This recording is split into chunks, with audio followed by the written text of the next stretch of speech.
Orientation was truly an emotional roller coaster for Villanova's class of 2023. We unpacked our bags and decorated our tiny dorms. We met our roommates. We said goodbye to our parents. We ran around campus. We grabbed coffee from Holy Grounds. We danced, albeit very awkwardly, with strangers at Catchella. We learned to stomp on the lanternflies that campus is covered in. We didn't stop doing icebreakers and sharing fun facts for 3 days straight. We stayed up in the lounges until 2 a.m. making new friends, and we started to feel comfortable in the place we're going to call our home for the next 4 years. And then, on September 2nd at 5:36 p.m., as I was sitting in room 307 in St. Monica Hall on the phone with my friend Dora, my phone buzzed and displayed the following text message. Active shooter on VU campus, St. Monica Hall. Lock/barricade doors. More info to follow. And my first thought, it's us. It's finally us. And I went into autopilot. I told Dora, hey, I'm gonna let you go. There's an active shooter in my building, but I love you so much. And I didn't even give her a chance to respond. I just hung up the phone. And I pushed my dresser up against my door, and I tried desperately to ring my mom. I prayed to every god in existence she would pick up the phone, but she didn't, so I settled for a shaky, whispered voicemail. And then I called my dad, and he picked up the phone, and he said, stand in your closet. It'll be hardest for them to shoot through the concrete.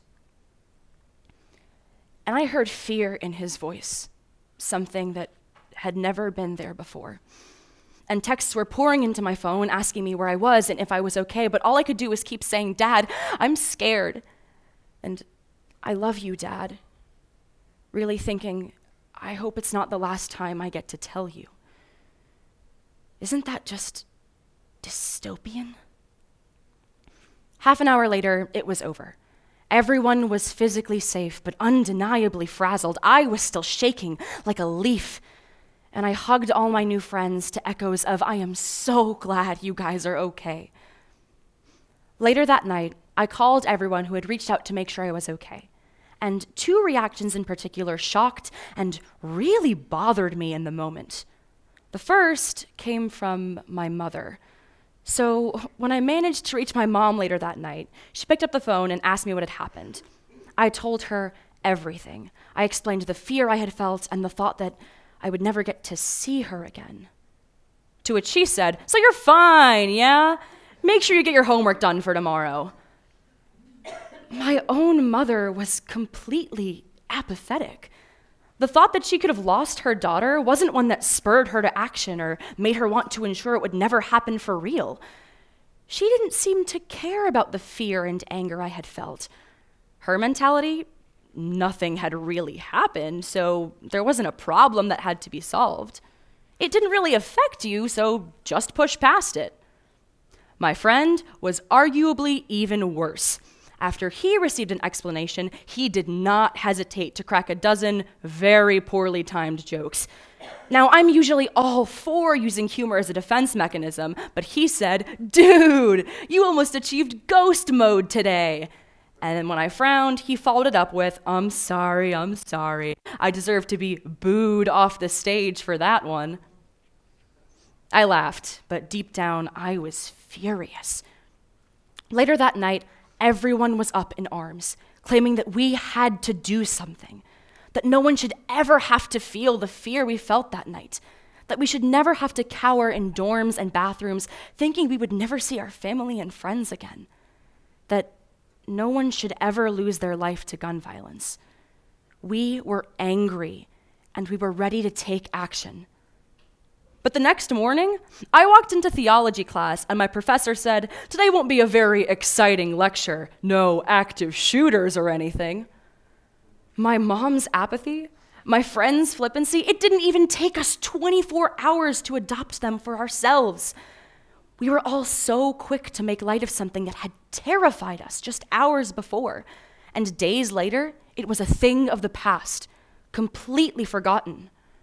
Our resolve to do something had totally dissolved.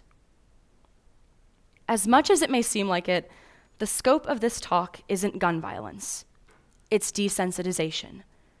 You heard my story. Now I'm going to let you pause and think for a minute about the reactions I described to you. Does my mom really not care about her own daughter? Was my friend really laughing at the thought of me getting shot? The answers are, not surprisingly, no and no. You can ask them if you don't believe me. My mom's right there.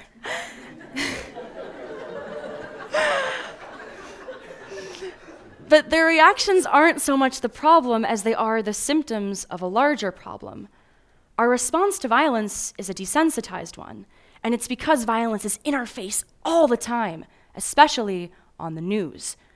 Our 24-hour news cycle has completely desensitized us to violence and tragedy.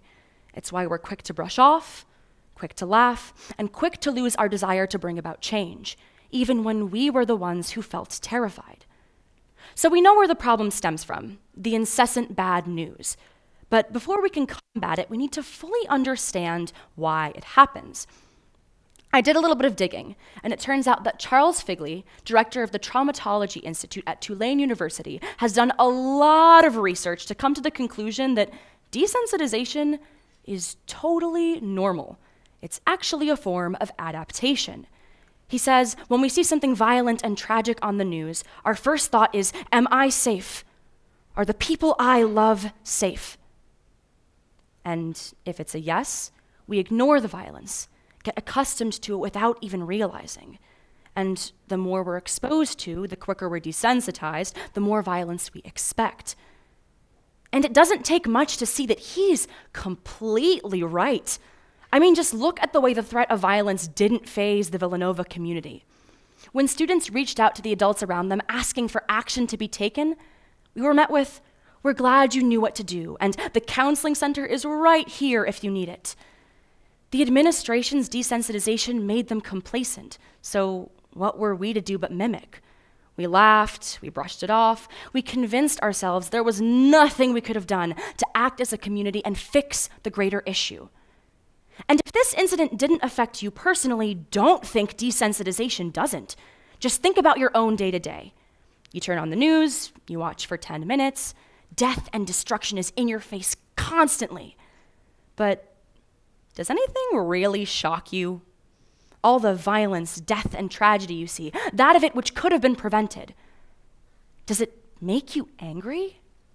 Does it make you turn off the TV and do something? I'm going to go out on a limb and say, probably not. And this is the most dangerous effect of this desensitization, the lack of response.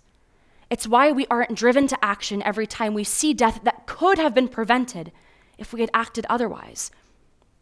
Desensitization makes us resort to complacency, stuck in the way things are and convinced that they cannot change. This is dangerous and unacceptable. Change has never come about as a result of sitting around and waiting for it. So, what are we supposed to do? We can't just press pause and make the news cycle stop. But if we can't stop it, what can we do? Well, the first step to combating desensitization is simple. We have to listen for a little and then take a break. Now, I'm not saying pull the plug on every social media profile you have and never listen to the news again, but scroll through Twitter as you eat breakfast, retweet a couple of my tweets, and then don't listen to the car radio on the way to work. We have to give ourselves time to process the information we hear, otherwise it all blends together. Okay, so we've designated times to tune into the news. Now it's time for step 2. Remember when we paused to think earlier? Super useful exercise, and it also comes in handy when we want to combat desensitization. If we want to ensure news won't just be in one ear and out the other, we have to stop and think about it and practice the art of being sensitive humans. Acknowledge the pain of the victimized community and know that what hurts them hurts us too. Because before we can act, we have to think and genuinely feel that we have the capacity to bring about change. This last step is the most important, because the fact is we can internalize what we hear and still not do anything about it. So once you've thought about what corrective action you'd like to see, do whatever is in your power to bring about change. I know this is a very open call to action, but do some research and talk to the people around you to figure out what method of combating desensitization and bringing about change works best for you. If donating some money is the best way for you to contribute to a cause, that's great. If volunteering or participating in demonstrations is right up your alley, that's great too. As long as you're doing something to combat desensitization and bring about change, you are doing something incredible. So we have our game plan. Listen, pause, and act. It's the new stop, drop, and roll. Admittedly, it is less catchy, but I'm working on it. In the meantime, let's see the plan in action. So say you're me, and your big ticket issue is gun control. The threat on Villanova's campus happened months ago, and you didn't see the community around you react in the way you'd hoped. You turn on the news, you see a dozen more lives torn apart by gun violence. Violence that can be prevented with government intervention. You sigh, turn off the television. It's easy to feel like you're just counting down the minutes until the next tragedy strikes, until it affects you and the people you love. But don't let desensitization win this one. You listened, so really process it. Feel for the people who got hurt, and allow yourself to get upset. So upset that you have to get up and do something. What's that something? Donate to gun control organizations. There are dozens of them out there, from Everytown for Gun Safety to the Brady Project. Participate in demonstrations. You were part of an anti-gun violence walkout in high school, so bring that same spirit to college. Call local elected officials and let them know that gun control really matters to you, and pressure politicians to stop taking money from the NRA. If we let our passions and emotions really drive us, we can come together in a coordinated, collected response. And don't forget that this doesn't just apply to gun violence. Take any issue you're passionate about, whether it's our current ecological and climate crisis, or immigration, or the battle for gender equality. Whatever it is you're passionate about, find concrete ways to bring about real change. Don't let all the bad news convince you that nothing you do will matter. There is always, always something you can do to make a difference, so long as you don't let desensitization convince you otherwise and keep you passive. We have seen countless historical examples of just how much significant positive change can be brought about when passionate people drop everything, come together, and fight.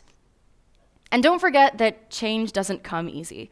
Most of the time, the action you take will not directly result in the end goal you want. But it can just as well serve as a catalyst for future mobilization, inspiring others to break the media's desensitization cycle. So here's your flashcard takeaway. Whether you're consciously aware of it or not, you're probably desensitized. It's not your fault. It's purely adaptive, but it's also dangerous. Desensitization dehumanizes us, leaving us, quite frankly, struggling to remain human. So you have to do whatever is in your power to prevent being desensitized by our 24-hour news cycle. So the next time you turn on the news, listen, really listen, to make sure you know what's going on. Then pause and allow yourself to formulate an emotional response to what's happening. Do some research, talk to people around you, get upset, and act. It doesn't matter what you choose to do. Any action you take to combat desensitization and bring about significant positive change is crucial in the fight for a better, more sensitive world. Thank you.